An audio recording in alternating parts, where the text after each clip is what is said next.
Morning students. आज हम लोग हिंदी व्याकरण के अंतर्गत शब्द निर्माण, उपसर्ग, प्रत्यय और समास के बारे में अध्ययन करेंगे। पिछली वीडियो में आप लोगों ने शब्द के बारे में पढ़ा था, तो आइए एक बार पुनः चर्चा करते हैं शब्द क्या होते हैं। उसके बाद हम लोग शब्द निर्माण, उपसर्ग, प्रत्यय और समास इसको कंटिन्यू करते हैं। शब्द, तो शब्द क्या है?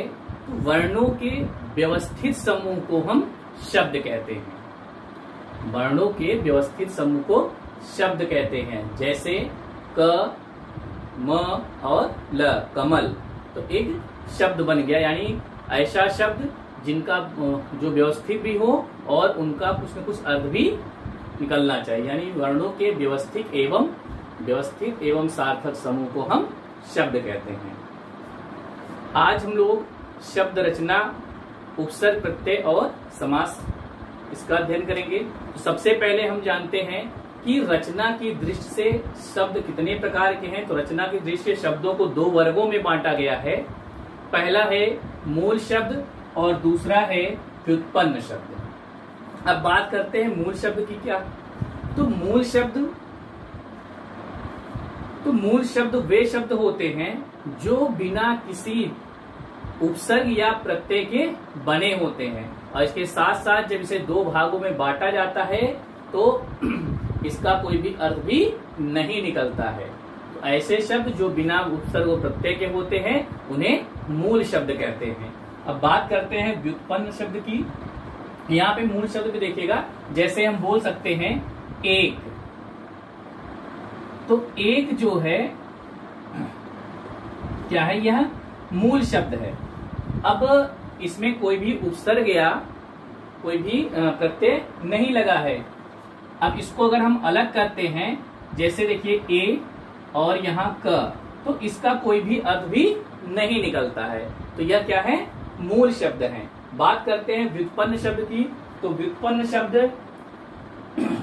शब्द वे शब्द होते हैं जो जिसके अंतर्गत उपसर्ग या प्रत्यय लगे होते हैं। जिसमें उपसर्ग या प्रत्यय लगे होते हैं उन्हें हम क्या कहते हैं? व्युत्पन्न शब्द कहते हैं। जैसे अगर हम इसमें प्रति लगा दें, प्रति उपसर्ग जोड़ दें, क्या है? प्रति उपसर्ग इसमें जोड़ दिया गया, प्रति और एक, तो यहां पर देखिए क्या बन गया? प्रत्येक बन गया। तो प्रत्येक जो है ये क्या हो गया? व्युत्पन्न शब्द हो गया। उसी प्रकार से हम लोग प्रत्यय लगाकर भी बना सकते हैं। आइए अब हम बात करते हैं कि मूल शब्द से यहाँ पर जो चैप्टर का नाम है शब्द रचना। तो शब्द रचना क्या है? तो मूल शब्द से नए शब्द निर्माण की प्रक्रिया को ही हम शब्द रचना कहते हैं। अब आइए बात करते हैं कि शब्द रचना किन किन तरीकों से या किससे किससे हो सकते हैं। बात करें सबसे पहले तो शब्द निर्माण प्रक्रिया हो सकती है किससे? उपसर्ग के द्वारा, प्रत्यय से और समास के द्वारा। तो आइए सबसे पहले हम लोग जानते हैं कि उपसर्ग क्या होता है। वैसे आप लोगों ने उपसर्ग इससे पहले पिछली कक्षाओं में भी पढ़ा है, तो बताना चाहेंगे एक बार फिर से कि प्रत्यय क्या है। ऐसे शब्दांश जो किसी भी शब्द से पहले जुड़कर उसका अर्थ परिवर्तित कर दे उसे हम उपसर्ग कहते हैं। यानी ऐसे शब्दांश जो किसी भी शब्द के पूर्व जुड़कर उसका अर्थ परिवर्तित करते हैं उन्हें हम उपसर्ग कहते हैं। जैसे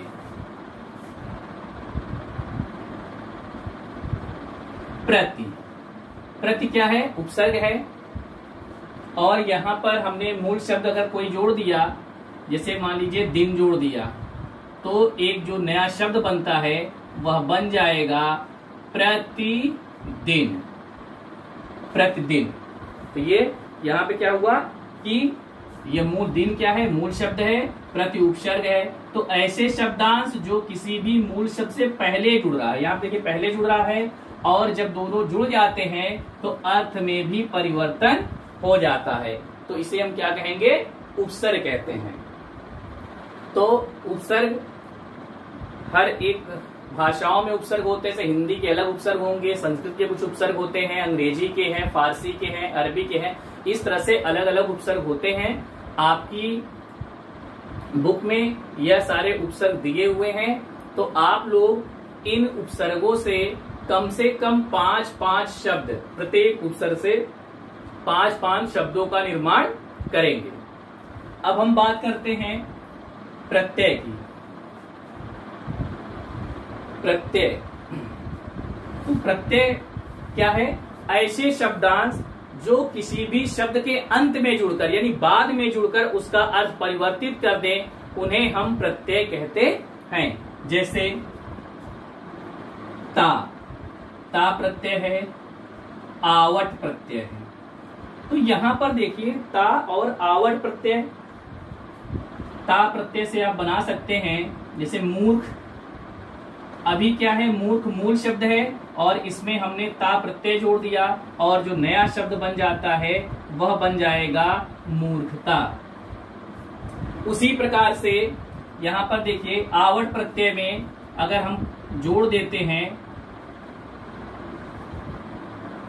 बनना, अब बनना क्या है, मूल शब्द है, लेकिन अगर हम इस पे आवट प्रत्यय जोड़ते हैं तो यह बन जाएगा बनावट। क्या हो जाएगा? बनावट हो जाएगा। इस प्रकार से हम घबराना हो गया, घबराहट बन जाएगा, बनावट है, बनावट बन जाएगा। इस प्रकार से हम इन प्रत्ययों को लिख सकते हैं। तो प्यारे बच्चों, प्रत्यय 2 प्रकार के होते हैं। प्रत्यय 2 प्रकार के होते हैं। पहला है तद्धित प्रत्यय और दूसरा है कृदंत प्रत्यय, यानी कृत प्रत्यय और तद्धित प्रत्यय। यह 2 प्रकार के प्रत्यय होते हैं। आइए अब हम लोग प्रत्यय के बारे में जानते हैं, कौन कौन से प्रकार होते हैं।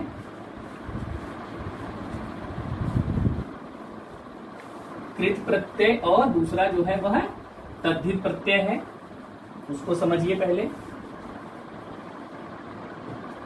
पहला है कृत प्रत्यय और दूसरा जो है वह है तद्धित प्रत्यय। तो प्रत्यय 2 प्रकार के होते हैं। प्रत्यय 2 प्रकार के होते हैं, कृत प्रत्यय और तद्धित प्रत्यय। अब कृत प्रत्यय क्या है? जो क्रिया की धातुओं के साथ, यानी ऐसे शब्दांश जो क्रिया की धातुओं के साथ जुड़कर संज्ञा या विशेषण शब्द बनाते हैं। जो क्रिया की धातुओं के साथ, तद्धित प्रत्यय क्या होंगे? जो क्रिया, हम लोग कोई भी क्रिया करते हैं, करना, होना, पाना, जाना, तो आना जाना जो भी क्रिया करते हैं, तो क्रिया की धातुओं के साथ जुड़कर संज्ञा तथा विशेषण बनाते हैं, उन्हें हम कृत प्रत्यय कहते हैं। या सामान्य सी बात जानते हैं, क्रिया के साथ जो प्रत्यय लगता है उसे हम कृत प्रत्यय या कृदंत प्रत्यय कहते हैं, और जो संज्ञा या सर्वनाम के साथ लगता है उसे हम तद्धित प्रत्यय कहते हैं। जैसे अगर हम बात करते हैं कृत प्रत्यय में, तो कृत प्रत्यय में क्या है? आई जो है वह कृत प्रत्यय है। क्यों? क्योंकि अब इसमें देखिए ये क्या करेगा, क्रिया में लगता है। जैसे पढ़ना क्या है? क्रिया है। अब पढ़ना क्रिया के साथ अगर हम आई प्रत्यय जोड़ते हैं तो क्या हो जाएगा? पढ़ाई। यहां पर देखिए क्या बन रहा है? पढ़ाई। तो पढ़ना क्या है? क्रिया है, न कि संज्ञा सर्वनाम। पढ़ना क्रिया है और क्रिया के साथ जो प्रत्यय लगता है उसे हम कृदंत प्रत्यय कहते हैं। क्या कहेंगे?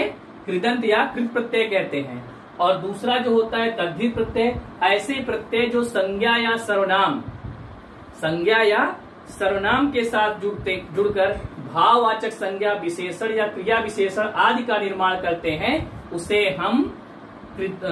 हम तद्धित प्रत्यय कहते हैं। जैसे अगर हम बात करते हैं ई प्रत्यय, तो यहां पर दोस्त से दोस्ती बन गया ई प्रत्यय। तो दोस्त क्या है? संज्ञा, ठीक। तो संज्ञा से क्या है? दोस्ती बन गया। या हम बात करते हैं मेहनत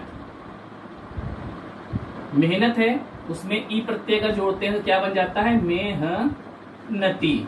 तो इस प्रकार से आपको सिर्फ इतना ध्यान देना है कि कृत प्रत्यय और तद्धित प्रत्यय में अंतर यह होता है, क्रिया के साथ जुड़कर संज्ञा या विशेषण बनाने वाले प्रत्यय को हम कृदंत या कृत प्रत्यय कहते हैं, और संज्ञा या सर्वनाम के साथ जुड़कर लगने वाले प्रत्यय जिससे हम विशेषण, भाववाचक संज्ञा या क्रिया विशेषण बनाते हैं, उन्हें हम तद्धित प्रत्यय कहते हैं। ज्यादा आपको जानना नहीं है, दो चीज आप लोग को अपने ध्यान में रखना होगा। क्रिया के साथ कृदंत प्रत्यय, देखिए यहाँ पे सीधा लिखा है क्री मतलब होता है क्रिया, क्री मतलब क्या है, क्रिया है। तो कृत प्रत्यय क्रिया के साथ, तद्धित प्रत्यय संज्ञा या सर्वनाम के साथ। ओके, तो आपकी बुक में कुछ प्रत्यय के उदाहरण दिए हैं, तो इन प्रत्ययों से आपको 5 शब्द निर्माण करने हैं, जो कि आपका गृह कार्य होगा। तो प्यारे बच्चों, आज हम लोगों ने शब्द निर्माण के अंतर्गत मूल शब्द, व्युत्पन्न शब्द और शब्द निर्माण की प्रक्रिया के अंतर्गत उपसर्ग और प्रत्यय के बारे में जानकारी प्राप्त की।